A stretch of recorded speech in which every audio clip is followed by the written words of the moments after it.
Okay, let's just talk for a few minutes first before we start the actual Sissy Harrison hearing. So what I think we'll be able to do is today have DCF put on their case, and that's Ash and Tim, right? They're the DCF lawyers.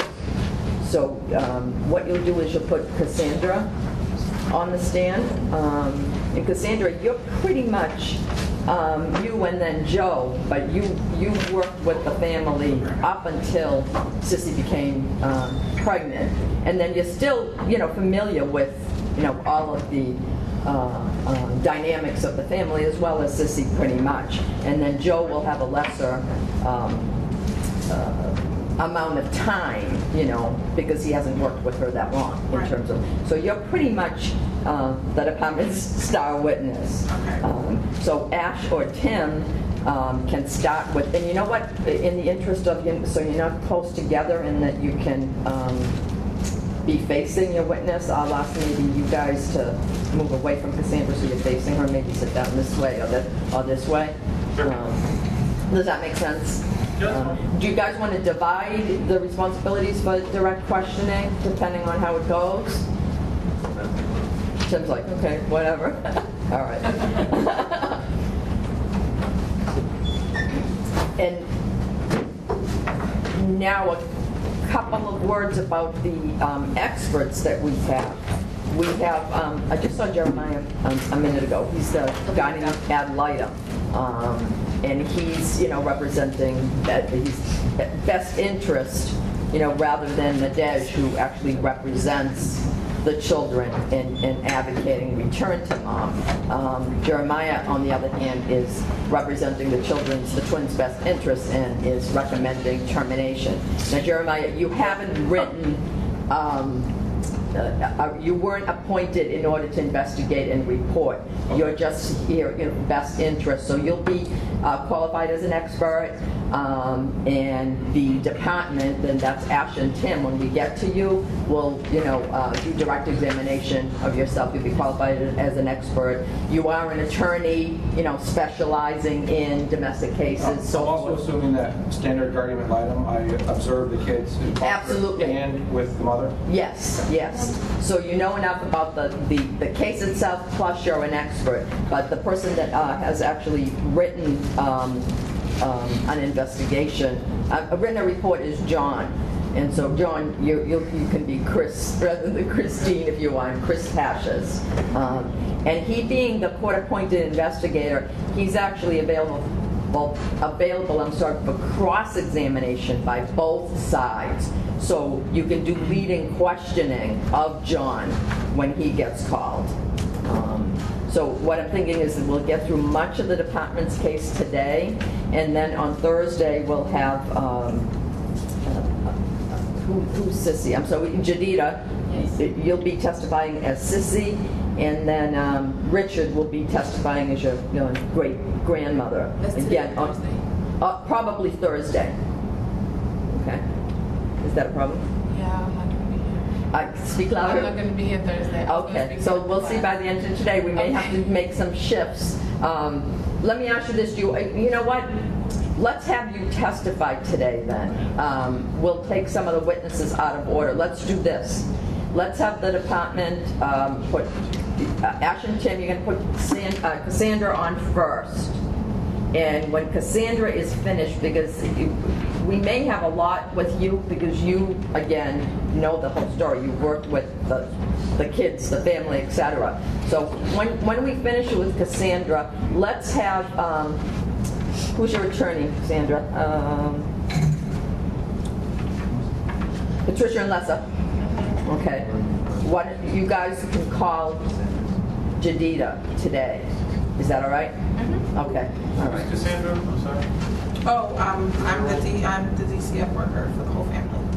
The social workers? Yes. Yeah. Okay. Yes. Cassandra, you want me to go through the roles with you guys, just to be clear? So Sissy, Jadida is Sissy. John is Chris Pashas, the investigator. Cassandra is the worker that worked with the entire Harrison family, including Sissy. And then Joe, we'll maybe get to him on Thursday. He's worked with Sissy since she became pregnant. Richard is Sissy's great-grandmother, Carla Harrison. Jeremiah is the GAL. Attorneys for Sissy, Patricia and Lester. Attorneys for DCF, Ash and Tim, and Nadej, attorney for the children, advocating return to mom. So when the department is questioning their witness, I expect that Nadej, Patricia, and Lester may be making objections, right? Who's the attorney for the kids? Nadej. Oh, sorry. Okay, so you, Patricia, Nadej, Lester, you might be making objections when Cassandra's testifying. So listen for, hearsay, for, different types of objections that you might be making. You want to guys, you want to qualify her first, make up, how long you've worked for the department and what kind of expertise you have. I'm sorry, not the department. What am I saying? Yes, the department. I'm mixing you up with the investigator, John. When John testifies, he's qualified as an expert. You may or may not be, and it doesn't matter either way because you've got the facts. All right. So do I have to come up with numbers? I've been with the department. Yeah, how long you've been with the department, your different jobs for the department, 51A investigator, 51B investigator, an adoption worker, this and that. You can make up stuff. Okay. All right. And then guys, after you go through qualifications, then there are different ways that you can do this. You can do it chronologically, or you can do it if you want according to, it's really John's report that we have here, but it's nicely laid out by subject matter. There's the personal and family history, then there's the educational history, then the clinical issues, and so, it's up to you how you want to question her, but try to do it as methodically as you can, and remember that she's your witness, so you're not doing... Can you give us just some time, because I didn't know I was going to put her on the stand. Yes, So I can give you a little bit of time. I'll keep talking. How's that? I'll just keep talking in general about direct examination and cross-examination. So you want whoever's doing a direct examination of their own witness, what types of questions, John, should they be asking if it's a direct exam? Well, you can't really ask leading questions. So what types of questions would you ask? Questions that start with typically what words? Who, what, where, why, how. Who, what, when, where, why, how, what happened next.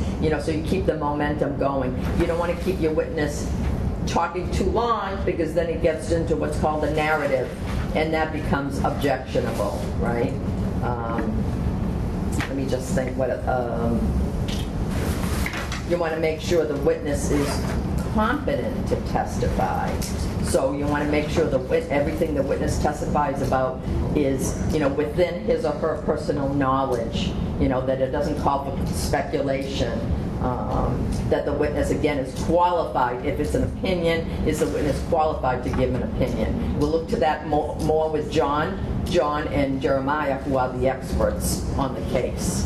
We'll look for opinion testimony from them, whereas from you, Cassandra, it's pretty much all factual testimony. As I said before, Richard just came in, so Richard, you're probably going to be testifying on Thursday as Sissy's great-grandmother, Carla. And we're going to take, we're taking Sissy out of order today because Jadita cannot be here on Thursday. So Cassandra's testifying first for the department, and then Jadita. Does anybody for now, once we start, want to act as my clerk to just call the case and swear the witnesses in? You can just do it from where you're sitting. Here's the next one. John? Okay. What is the name of the case? How would you call it? Care and protection of Sissy Harrison. Well, it isn't just... Carolyn. And So what is it? Care and protection of which children?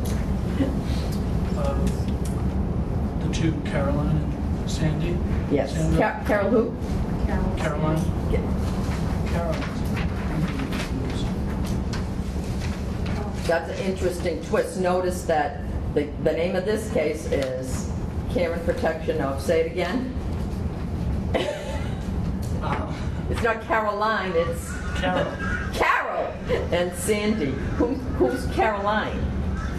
What is that? No idea. Your computer, turn the sound off. Yeah, I have no idea what Who is Caroline? I'm sorry, John. Who is Caroline? Her sister. Yeah, so her sisters were Caroline and Sandra. I noticed that. Her daughters are Carol and Sandy. I changed the names. This was a real case, and the Sissy did exactly that. She named her twin daughters after her sisters. So I was hoping you guys would notice that. It says there's a reason. Yes, yeah. Yeah. So it's a camp protection case of the Harrison children.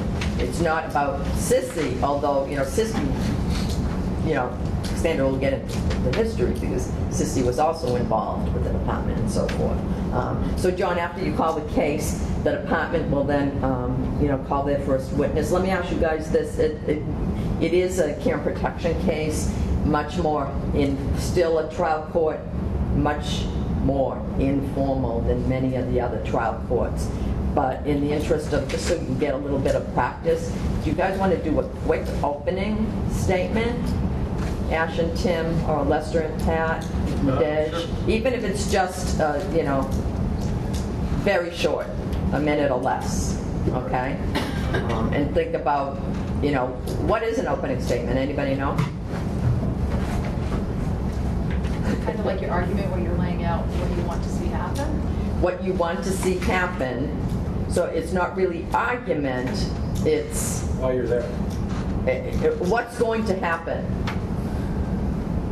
What's going to happen? What the jury can expect to see, like your... Not the jury, because these aren't jury trials, by the way. Parents and children have no right to jury trial in these cases. So take the word jury out and say it again, You John. kind of say, this is what our argument is, and these are the things you're going to see. This is how we're going to prove our argument. Prove what? Not argument. I just want you to use the right buzzwords. Patricia? Prove our case. A case? What am I going to hear as the trial judge?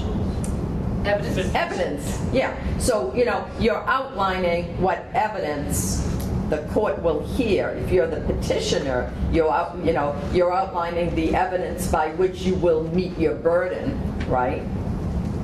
If you're against the petitioner, the respondent, you're arguing that the petitioner, judge, you're going to hear all of this evidence that shows that the petitioner will not meet their burden, right? And then at the end of the case, when you do closing argument, what do? Reiterate that? Yeah, pretty much. This is what you've heard, and what you've heard is that the petitioner hasn't been able to show blah, blah, blah. You've heard such and so testify that such and such. Okay, so it's not really a legal argument as in the sense of an oral, argument where you're arguing the law. You're arguing instead. I'm sorry, you're summarizing the evidence. You guys ready yet? Sure. Okay. So we asked the court to determine whether the best interest of the Wait, child... don't say anything yet, because I need my clerk to call the case. Oh, you're going to ask me a question? No, we're just going to talk about just the opening, but go ahead, you can call. Okay. John? So, do I swear him in, or... No, what you will do, I'm glad you asked that question, because depending on, now these are closed sessions, so this case has been set, for trial on, what's today's date? April 9th. It wouldn't be at 1 because the judge is eating lunch.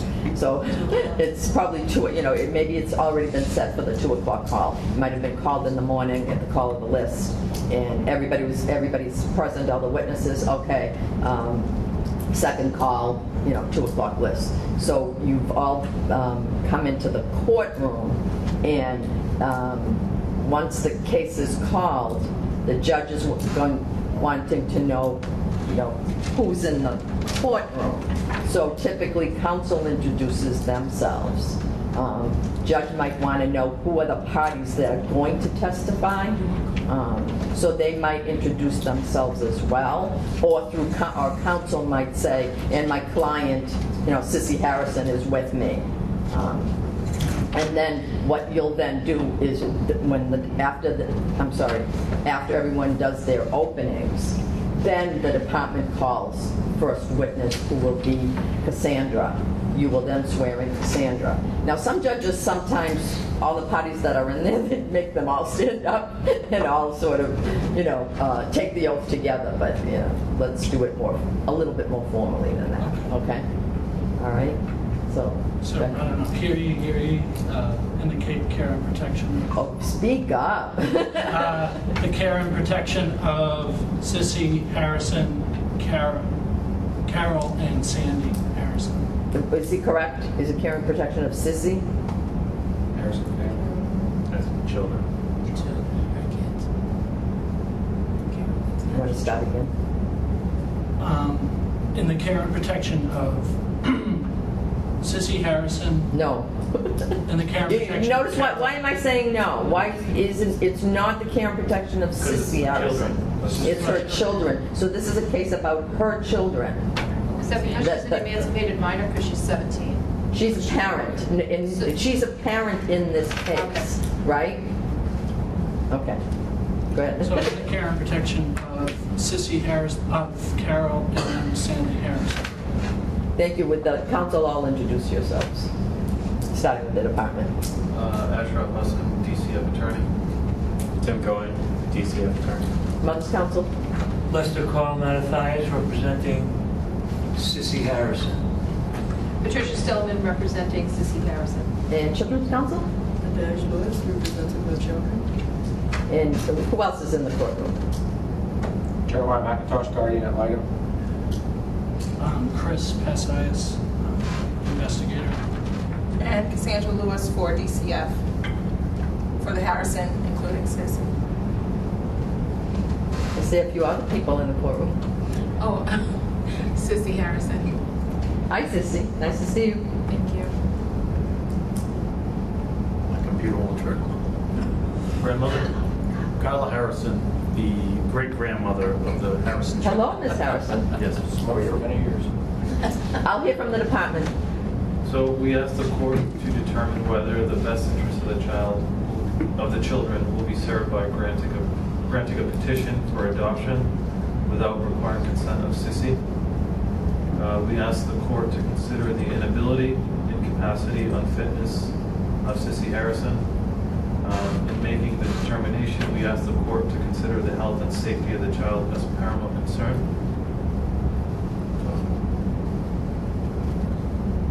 All set? Good. Thank you. Children's council, Ms. Lewis.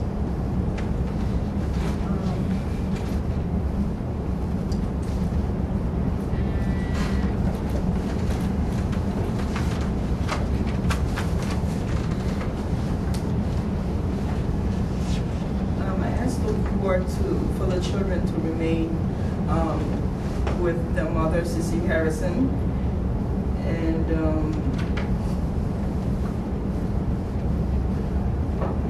All right. that's it. Mother's council, either one?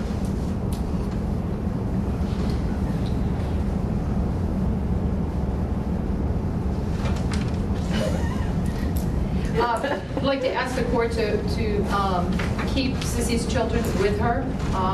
She has been a product of DCF, and she has concerns about, she says that she's the best environment for her children to be with as opposed to DCF. Okay. Off the record for a moment, I noticed that all of you stated very well what your position is, and then the department, in addition to that, stated the legal standard. But what you should also be doing, and we won't go back and redo it, but keep this in mind when you have case prep courses and whatnot, is your opening statement, so you're reviewing for the court what the evidence will show. So like if you represented mom, you might say, you'll hear from Sissy Harrison, that, I don't know, she has housing now, or whatever it is that's your case that will show that the department can't meet its burden, you know what I'm saying? And the department might say, you'll hear from the worker that's worked with the family now for, since Sissy was 4 and she's now 16, and the petitioner, or we will be able to prove by clear and convincing evidence that she is unfit today to take care of her children. So you work in the standard, Ash, which you did mention, but with, again, a summary of what I will hear for evidence, okay? All right, so call your first witness.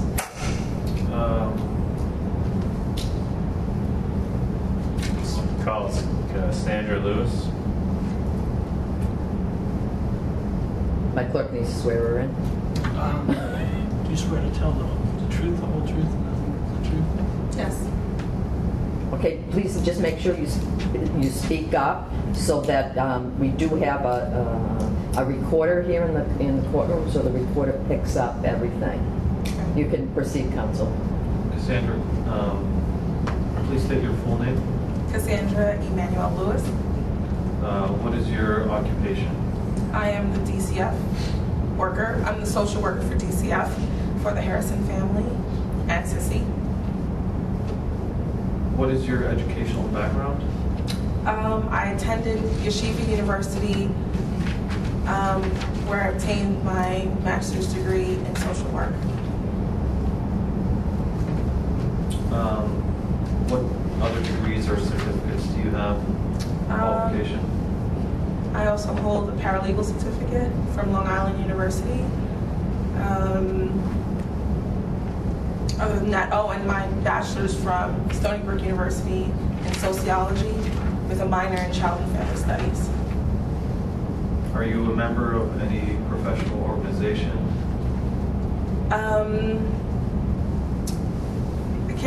I can't remember the name of it, but it's the National Something Something Social Workers Organization. That's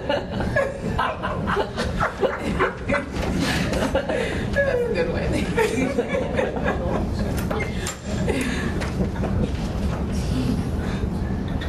Have you received any awards or other professional recognition?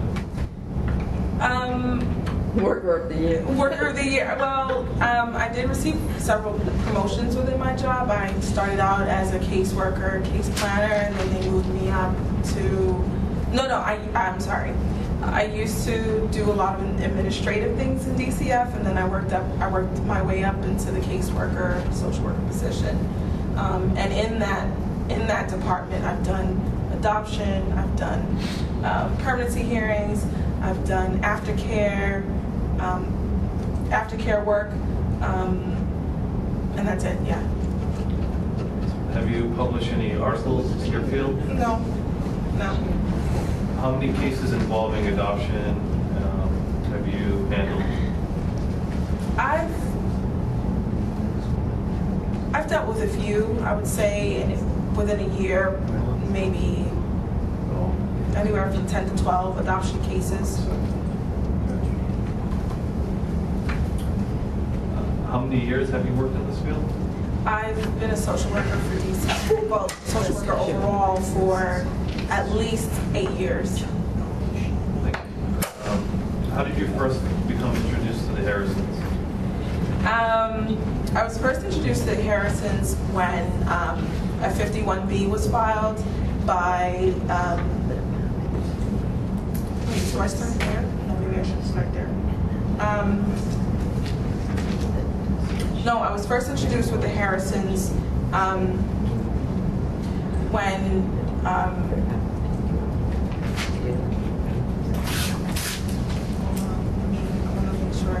I'm sorry, can you repeat your question, counsel? The court didn't hear it. My last question was, how did she first become introduced to the Harrisons?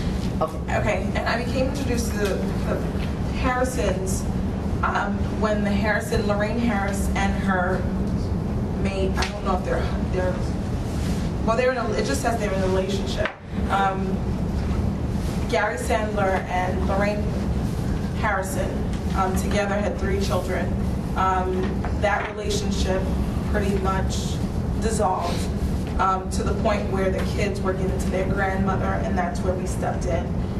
We stepped in to take permanent custody of the kids so that we could find a better placement for them. So I'm sorry, Ms. Lewis, I didn't hear the last part of your answer. Oh, I just said that we stepped in to gain permanent custody of the kids once we stepped in, because at this point, Lorraine Harrison, the mother, she was convicted of drug trafficking Okay, charges. can we just go off for a second? First of all, there was a long narrative answer. So your question was a good question. When did you become involved with the Harrison family? What should Cassandra have said? When did she still works, go ahead. What?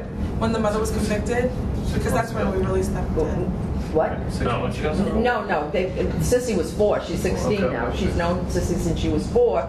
But how does the department get involved with the family?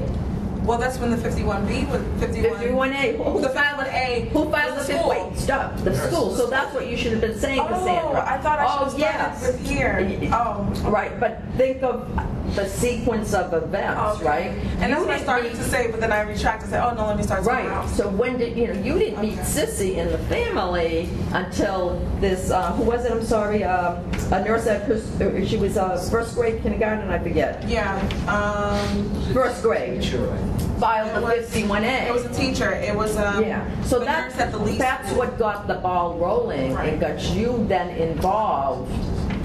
And whether you were the 51B investigator, Right. it doesn't matter. I mean, at some point after the assessment, you were assigned to the family. Okay. Do you guys get what I'm saying here? Okay. Okay. And that prevents also, because in sort of Cassandra's zeal to get things in order, she then just started telling the story chronologically, and you don't want to do that, right? You want it to be sort of a back and forth with you asking the questions, her giving an answer that's, again, not so long. So let's suppose she answered, I got involved with the family when, a nurse at Sissy's first grade called in a report of neglect or abuse. And now you can ask her more questions about Sissy and her condition at that time, and then go from there. Okay? So ask the next question, Ash. Did you interview Sissy? Yes, I did. Can you tell me about it? Well, Sissy was absent for 4 days. She didn't return to school, and when she did return to school, she had bruises. Then we did some further investigation, and she was poorly underweight. And then that's when we discovered there was a physical abuse in the home or relationship with the mother. Okay, ask another question. Did you administer any medical or psychological tests on Sissy?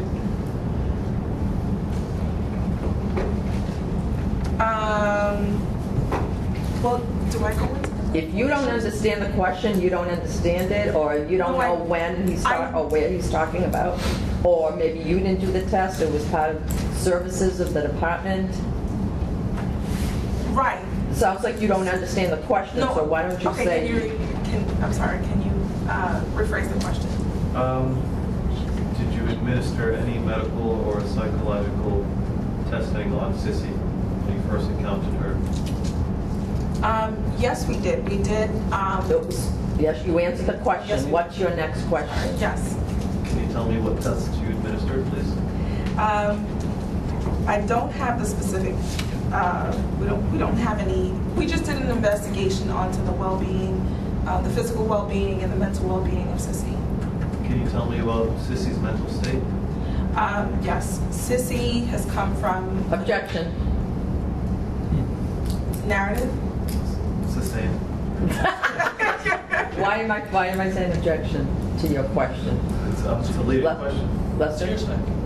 She didn't administer any psychological testing. How can she qualify as commenting on her mental state? And she's a caseworker. She's not a psychologist. Where's the foundation? Because Ash, you're jumping from when she was 4 or 5 years old in first grade, and a nurse filed a 51A, and the department got involved, and then you're asking questions that I'm not sure, do they relate to that moment in time, later on when she's, going to all of these other schools and all these other foster homes? So, it's unclear. Sure. We're just asking at that time. So at that time, when you first encountered Sissy, and after you administered your psychological testing, can you tell me about her mental state at that time? Well, I can't really speak on her psychological state, but I can speak to what occurred in the home between her sisters, and her mother. It was an unhealthy environment. The mother had. Don't look at me. Your counsel is taking you through. The mother suffered with substance abuse, and as a result of that, physically abused Sissy and her siblings. And so she suffered, I would say, of course, physically, but also emotionally with the relationship that she had with her mother. Can I finish? Can I continue? Of course. Don't look at me. Okay, and in addition to that, she suffered with the separation of her father and her mother. Her father moved to North Carolina with his parents. Objection. Oh, sorry. Oh, okay. You knew that it was wrong, okay. but I'm not hearing objections from anyone. What's the basis of your objection, Lester? I wanted Your Honor, this is a less formal proceeding than litigation. And Just give me the basis of your objection, counsel. I would like the parties to dig their own graves. I mean, let them speak freely. That's my nature. Nadesh, what's the basis of your objection? What's wrong with...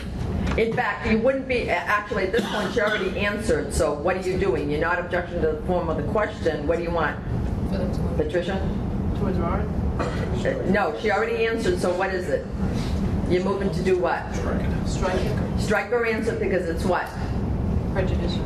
No. Well, it's prejudicial anyway to your client, but... It's been asked and answered. No, it hasn't been asked and answered. She's telling the whole story. Or you might as well just like, we don't need you guys as lawyers. She's going to just sit there and tell this whole story. All right, so, okay, we need to keep it to yes and no, so I guess direct question. Excuse me, Miss Witness.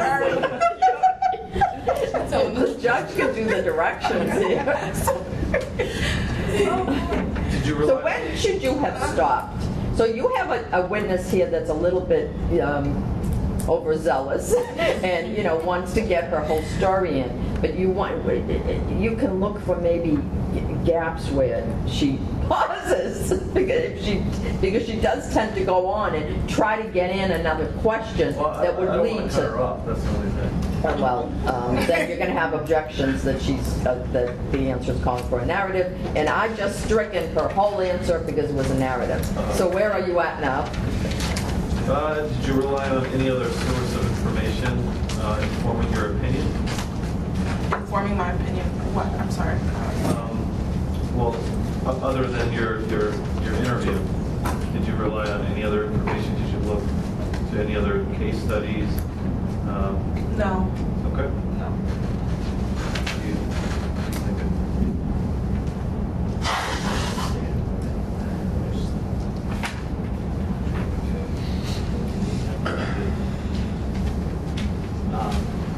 So at that time, after you had interviewed Sissy, what was DCF's plan of action?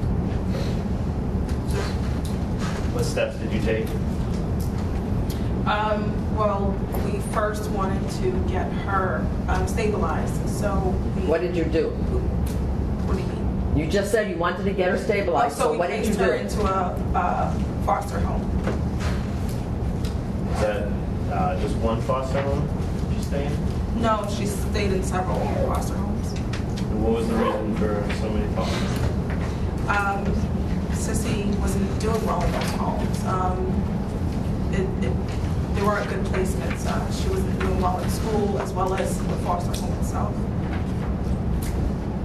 Said she wasn't doing well in school. Her grades poor? Or? Yes. She did not, her grades were poor, which resulted in her not completing the 5th grade. Can we just go back for a moment and let the judge ask a couple of questions? Sure. You testified that DCF removed Sissy from, did you testify and her sisters? I'm sorry, I didn't hear that. I think so, yeah. Sissy and her sisters, yes. You did? Okay, Yes. all right. Once the mother was convicted, yes. Okay, so Sissy and her sisters, when the Sissy and her sisters were first removed, where were they placed? They were placed with the grandmother. And who's that? Carla Harrison. Carla Harrison. Yes.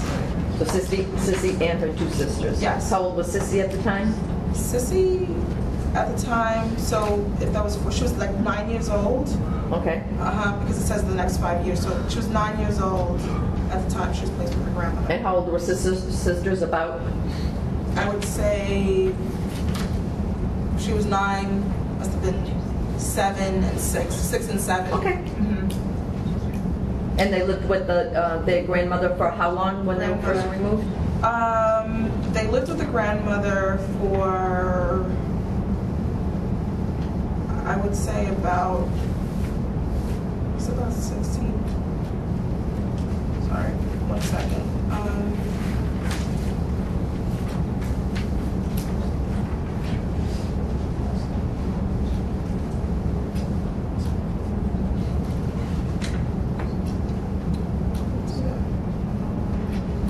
You did testify that Sissy was placed in a variety of foster homes. Yes. Why and when was she removed from her grandmother's physical custody? Her grandmother fell ill. She was hospitalized. For, All right, continue, you guys. I just wanted to get that piece okay. in because you moved to the foster homes, and I didn't hear about the sisters, and I didn't hear about the being with the grandmother at first. Go ahead. And something like that, when she just skips ahead, you just ask a question and put it back. You can bring her back. Yes. Yeah. Okay. So you mentioned that she stopped going to school in the 5th grade. she didn't complete the 5th grade. And is that where schooling ended, or?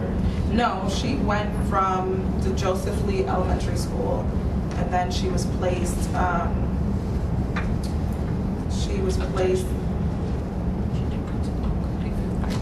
not at that school. Right, that's what I'm saying. Can't hear you, Miss Lewis. Oh. So then she went on to St. Vincent's, where she was placed in special education. Special education. Can you tell me about her experience in St. Vincent? At St. Vincent, she resided there. It's a group home where she lived and received educational training. She was there for about 12 months,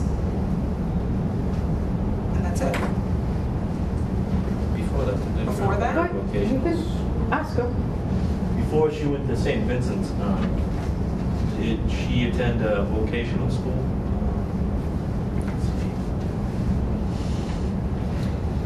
No, the order. Let me give you the order.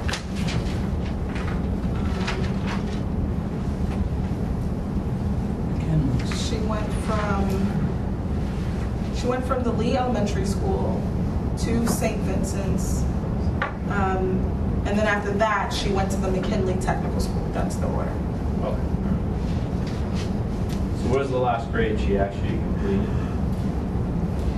She actually, at the conclusion of that year at the McKinley, she advanced to the 10th grade without failing any classes, so that was the last completed grade.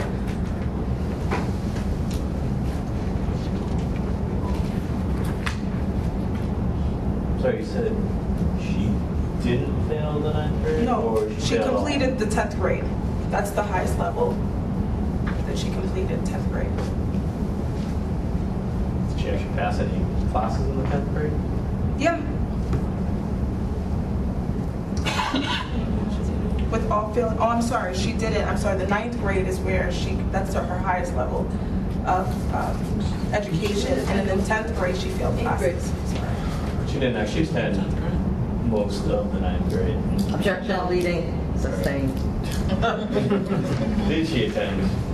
Guys, you jumped ahead to the education, and I know that this court would have wanted to hear more about her placements in the foster home and when and where she went back to her great grandmother. I think it was on about that time that she became pregnant as well. You know what I'm saying?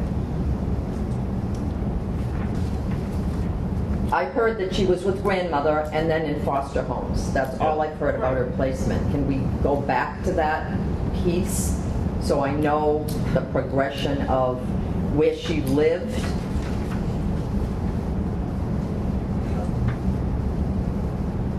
So So after she was in the foster home, in and out of, how many foster homes? For a period of 16 months, she was in and out of 7 foster homes. Okay. After the grandmother's place, after she was removed from grandmother's house. And then after the last foster home, where was she living then? What do you mean, the last foster home? I said she was in and out of 7 foster homes. Right. And she ended up moving after that last foster home. Where? Well, there were 3 homes that were temporary 30-day placements where Sissy was placed in a permanent foster home, but when she was placed in a long-term foster home, she had difficulty adjusting. So that's when she was removed at the age of 12 to the St. Vincent's home. Okay. What kind of difficulties was she having adjusting to those? Nightmares, anxiety. She even exhibited, oppositional behavior. She was defiant. She didn't want to take, heed to instructions and cooperate. In your expertise, do you find that common? Objection. This witness has not been qualified as an expert. Okay. In your opinion, and in your line of work? Objection. This witness cannot give an opinion. She can testify as to the facts at working with the family and with Sissy Harrison herself. But she cannot give an opinion. Can she give an opinion to her line of work? No. Okay.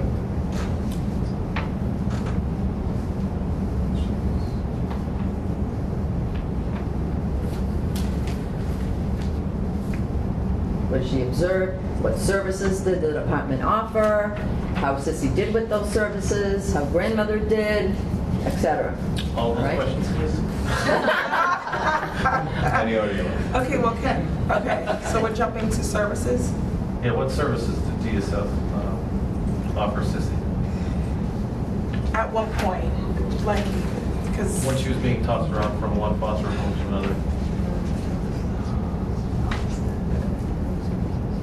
well, after the foster home and after she was placed in St. Vincent's home at 12, they placed her in that group home so that she would get a variety of services. How did Sissy comply with those services?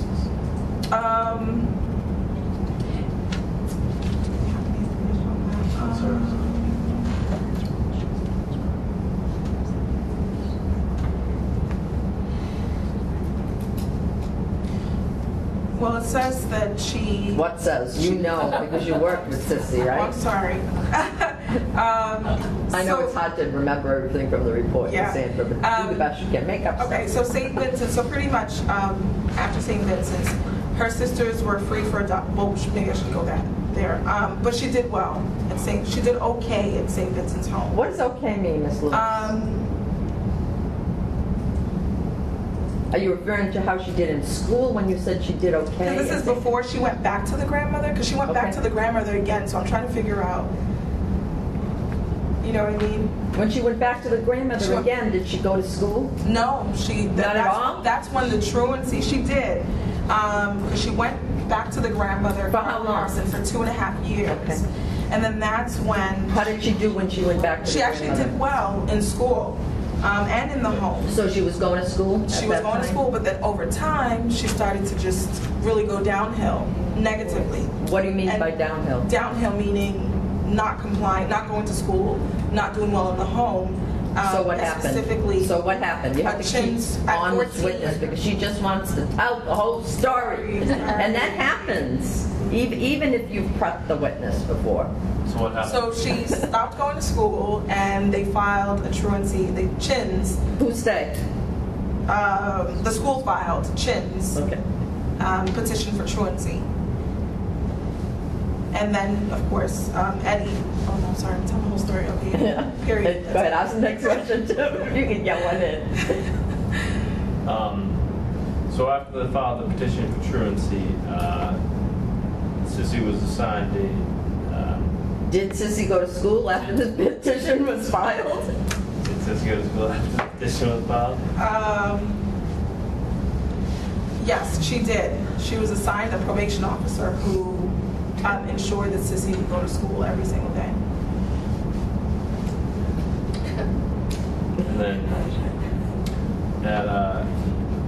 so Sissy was going to school. What happened when she turned 15? She became pregnant by her. Wait, ask the question. At the age of 15, Sissy became pregnant by her 17-year-old boyfriend, Robert Jackson. Can you tell me about their relationship? Well, they had sex and they were pregnant. I mean, she got pregnant and she gave birth to Was he twins. abusive? What, do you know? Leading, sustained.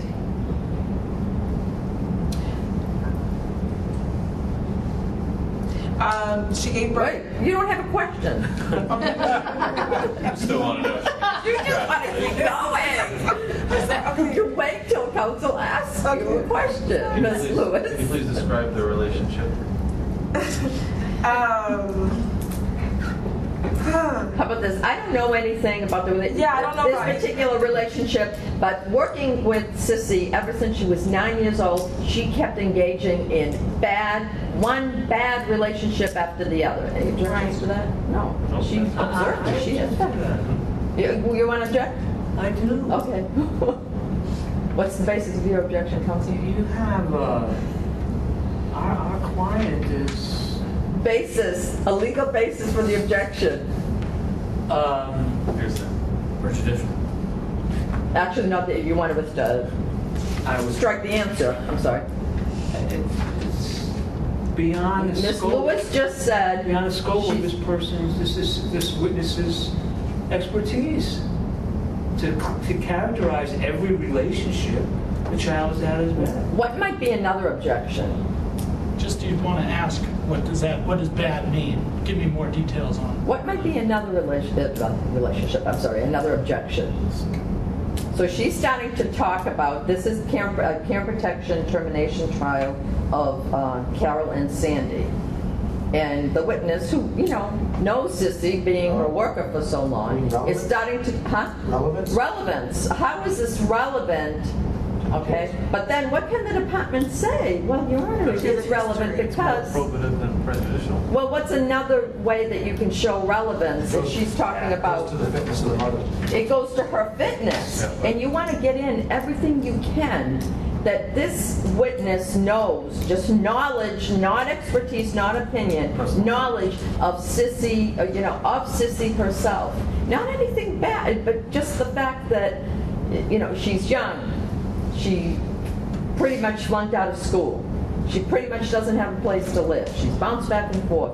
She herself endured domestic violence, physical abuse, emotional separation, etc. So there are all these facts that this witness knows firsthand about Sissy in order for the department to establish that Sissy right now is currently unfit to care for the twins, and maybe added to that, it would be in the best interest of the twins to be adopted. So I just sustained. I just overruled the objection anyway. So actually, next question. What was Sissy's mental state after giving birth? I don't have information to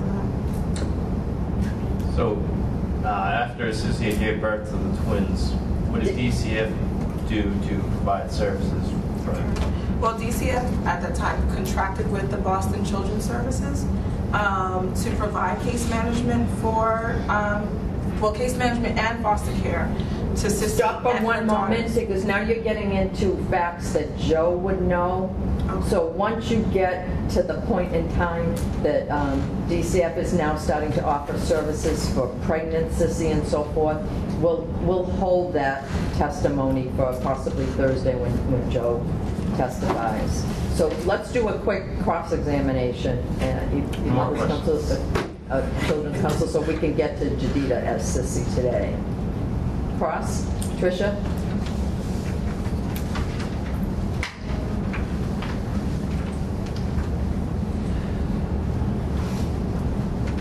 I'll ask a question. We have co-counsel here. All right, go ahead. Well, I defer to my more experienced colleague.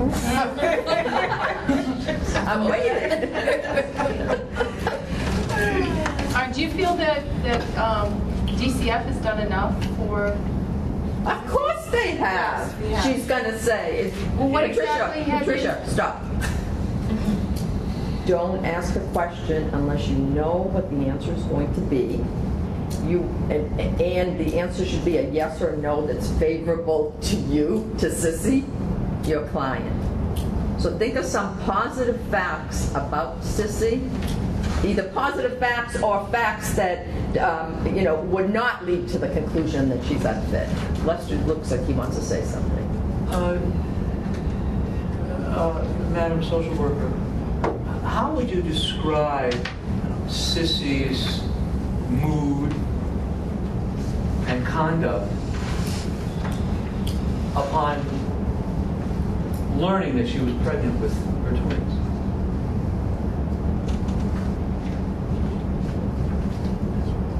Very happy. She was very happy. Okay, wait. Okay, strike that. Listen, she was eager to be a mother for her twins. She was excited and she wanted to do for them what she didn't receive as a child. Well, how does Wait, stop. You're lucky that she answered that way, because by asking it as an open-ended question, which sounded like a direct examination type of question, you left the door open for her to explain something that might have been the opposite. You might have asked it in a different way. Isn't it fair to say, isn't it true that, so then she has to answer, oh, yes, yes. Is it fair to say, madam, that once Sissy became aware that she was with child, her entire demeanor brightened, she began to attend school, and she developed an optimistic approach to living? Yes. Can I object? Yes, go ahead. Well, yeah, go ahead, Jack. That's how he asked it was leading. It's cross-examination. So he can do that. Yeah. Never mind. That's wrong. So,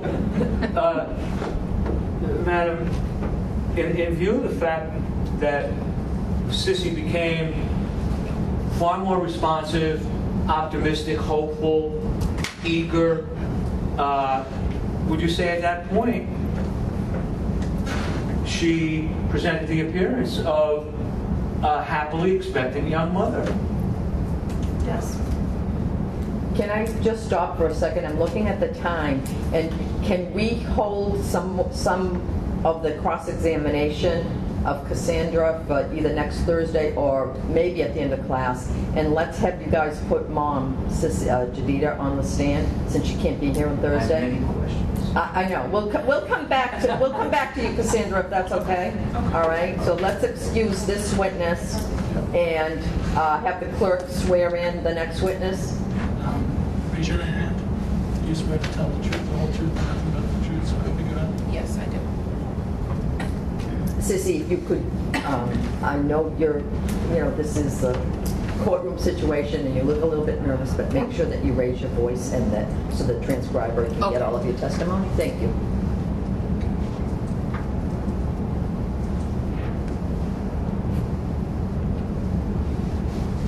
Mom's counsel, either one can ask the first question. Patricia, my esteemed associate, would you care to begin? Sissy, what have you done for, what has DCF done for you for school, your learning disabilities and your special programs that might benefit you? Whoa. I'm just meeting her for the first time. I don't know who she is, how she got to come here, so she needs to be able to tell the story, right, Patricia? So you kind of jumped in midway of the story with that question? Okay. Ask her her name, how old she is, does she have brothers and sisters, like lead into? Would you please tell the court your name? My name is Sissy Harrison. And how old are you? I'm 16. And how long have you been involved in DCF? Since I was 4 years old, so about 12 years. And how old are you right now? I'm 16. And what's your present status? I don't understand. In terms of school? I'm not in school right now. Why not? Why not? I just had twin girls, and I'm in a foster home, and I haven't been able to return to school yet. Are your girls in the foster home with you? They were, but they've been taken away from me. Why? The department is trying to terminate my parental rights. And how do you feel about that? I disagree. I'm very upset about that because I feel that I have, even though I haven't had the brightest childhood, and I feel that I can raise my children. How would you be able to do that? Well, if the department hasn't already, I believe that if they give me the help that I need and they give me a service plan, that'll give me more, goals to attain, and then I'll follow them because I will do whatever it takes for me to, keep my rights to my children. Now, how your foster situation now, are they able to accommodate your girls as well? They are, because they were with me when I first got there, so yeah. And do you have plans to continue your education? Yes, I definitely do. I know I've made my mistakes in the past, but now that I have my girls, I want to give them a better life, so yes. How often do you see the girls now? I haven't seen them since they were taken away from me. At all? Did you get any visitation since birth? Oh yes, I'm sorry. I've been given monthly visits, but yeah, that's about it. And have you ever taken care? I'm sorry, nobody's asking a question. Go ahead. Judges do this, especially juvenile court judges. I'm co-counsel and I'm ready to take. You ready? Okay, go ahead. Take over. Sissy, thank you for being so patient and With the judge. and honest with us today. Sissy, you've experienced a great deal of loss through abandonment in your young life. Is there anyone in your life who has not left you abandoned? No. Except for grandma, but I'm not in her custody right now. But no, And she why- didn't abandon me. And why is that you're not in a... Because I had the truancy situation at my last school, and of course they filed another 51A. DCF got involved, and I was taken out of her custody. And of course my girls, they haven't abandoned me, and I don't think they will. And DCF is trying to make them abandon me, but I don't want that. Thank you very much. So, just to make sure I understand your answer, in your short life, the only people who have not left you abandoned are your own two children. Yes, and my grandma. Would it be fair to say that you are hopeful? Objection? Leading sustained. It's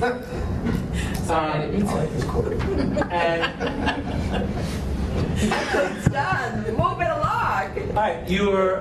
Well, I'm thoughtful. You're. Sissy. So, I gather then that it's your. What, when, where, how, what happened next? As a preface to your questions, right? Direct examination, Lester. Can you tell us a little bit about Good. your experiences with the psychological effects of abandonment? Sometimes it makes me not trust people, because I feel as if I let somebody in and I forge a relationship, and then one day they can just be up and gone. So the fact that nobody has ever been consistent in my life, besides my grandmother and my two children, I don't really trust anyone. And also it's, I kind of have like separation anxiety now. For example, when they took my children from me, that was like, it was horrible. And I used to have nightmares when I was younger, and now they're reoccurring again, and it's term. Sissy, other than the legal agencies involved with you, do you have a support system when you need to turn to someone for guidance or help in any way? Besides grandma, no.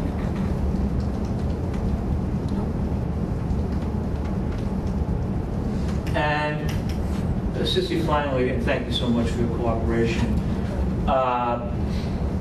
If Her Honor and the department so decide to deny you your parental rights, what effect do you anticipate that would have on you? Well, I won't have anything else to live for. Again, like I said, I've made my mistakes in the past, and I'm young, and I know I have a future ahead of me. But now that I have my children, I feel as if I'm living for them.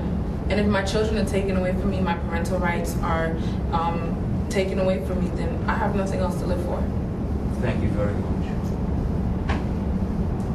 Can we ask questions now? Testified earlier, I'll let you do cross in a minute. You testified that you'd like to have custody of your two twin daughters that are, they're not even one yet, correct? No. Okay. So if you were going to work or going to school, who do you think could take care of them? Well, my grandmother could help me, but being that I'm in custody of DCF, I'm sure the department should be able to provide for me help in that area, because if, like I said, if they give me a goal or a plan to follow, I will do it. And I think that the department can provide this help for me. Give me child care while I go to school or work, to show that I'm trying to rehabilitate myself to take care of my children. Now, you said that you've seen them about once a month since, and you see them as a supervised visitation in Yes. the department office. So that when you do see them, what do you do? Describe, you know. I hold them. Both Carol and Sandy to the court.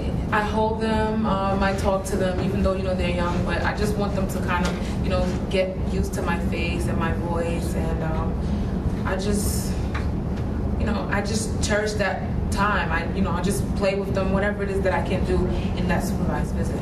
Have you ever taken care of young children before?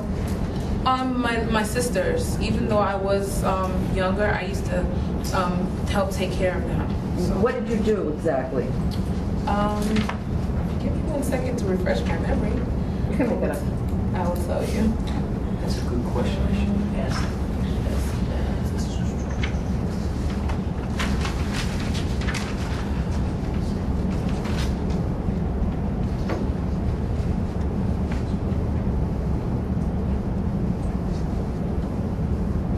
Okay.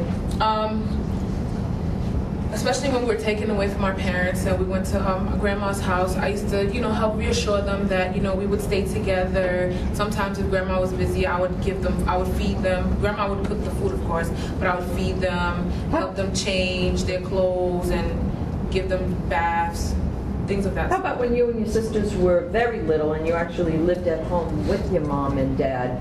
And I heard testimony from your social worker that dad was abusive, and there were many fights in the home, etc. Did you, at that time, what was your relationship with your sisters then? Well, we were even closer then, because we were afraid that, maybe dad would hit us, even though I don't remember if he ever did. But we would, when we saw these things happening, we would comfort each other, so we were close.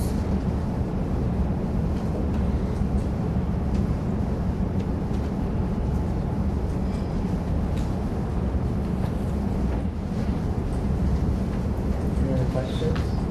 Direct examination? You want to do cross? You ready for cross? Yep.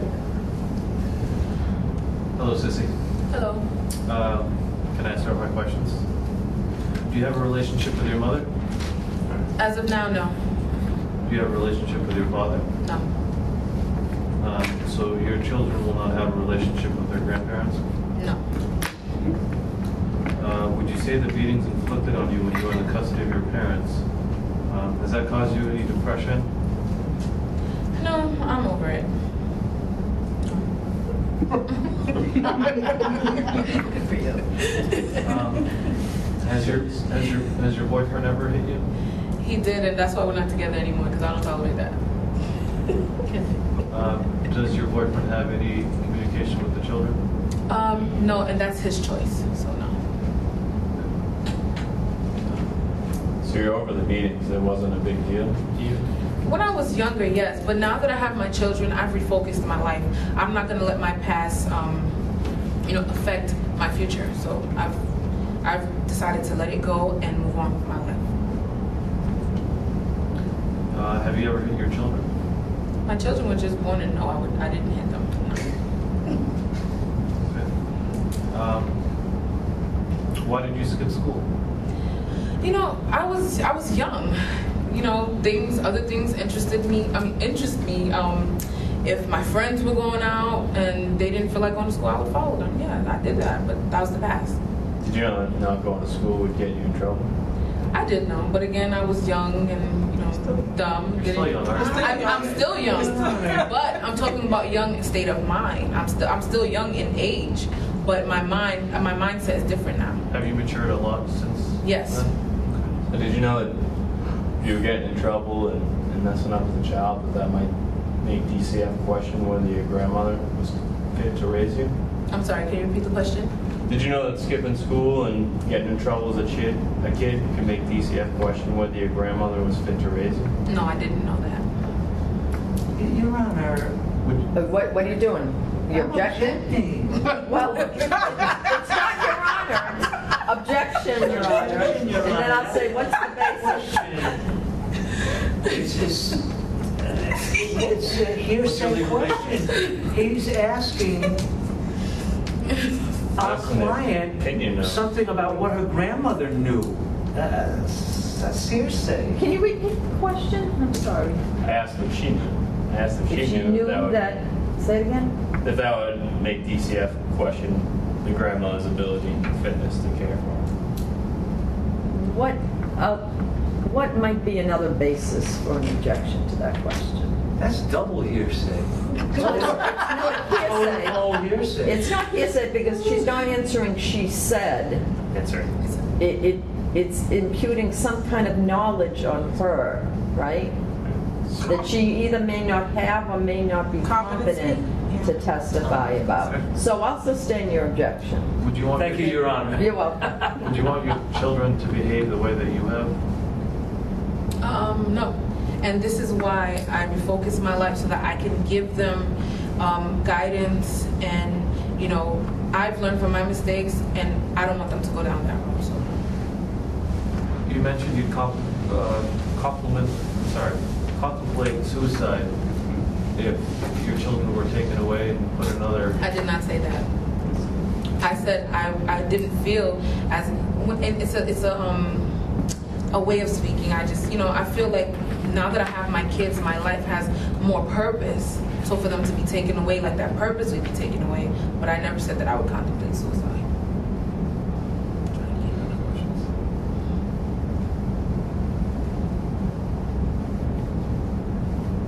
Do you have any other questions? No more questions. Well, I'll follow up on that. It is true, however, Sissy, that you did make some suicidal statements shortly after the children were born, isn't it? Well, as we're human, and sometimes our first reaction... Sorry, Sissy, but I think you need to answer the question. You did make some statements of, Yes or no? gee, I want to kill myself. I did. Okay, I see it now. I think the answer to that is yes, right? Yes. So just going back again to your plans, because I heard you testify that you would do anything the department asked, whatever services, and you're putting everything on the department, but I'm not hearing that you have a specific plan for your children, you being 16, the children being barely 1. So if the children were returned to your custody, what plan what would you like to see happen? What specific plan could you put in place, with the help of the department, Right. but the court would like to hear some specifics. Well, I definitely want to go back to school. I want to finish high school, and I'm interested in cosmetology. So I already started looking for a school to go to after I'm done with my high school education. I plan to work to provide for my children, and also protect them from abuse, meaning me not abusing them myself or allowing people into my life that would abuse them, because I saw that happen with my parents. So these are things that I plan to do for them. Now, you mentioned your grandmother before. How specifically, and it looks like she is really your only family support, how specifically, and we'll hear from her, but how would you like to see her involved? Well, oh, sorry. Go ahead. Maybe she can help me with childcare, like while the kids are at school, she can watch them for me. Or if I'm going to try to get a part-time job as well, or for the summer. Is there any possibility that you would actually live with your grandmother again? Well, I would love to. And she hasn't abandoned me, so once I get out of DCF custody, yeah, I would go back. Is there one reason why you haven't, besides the testimony I heard earlier about you not going to school, etc., is because of her poor health?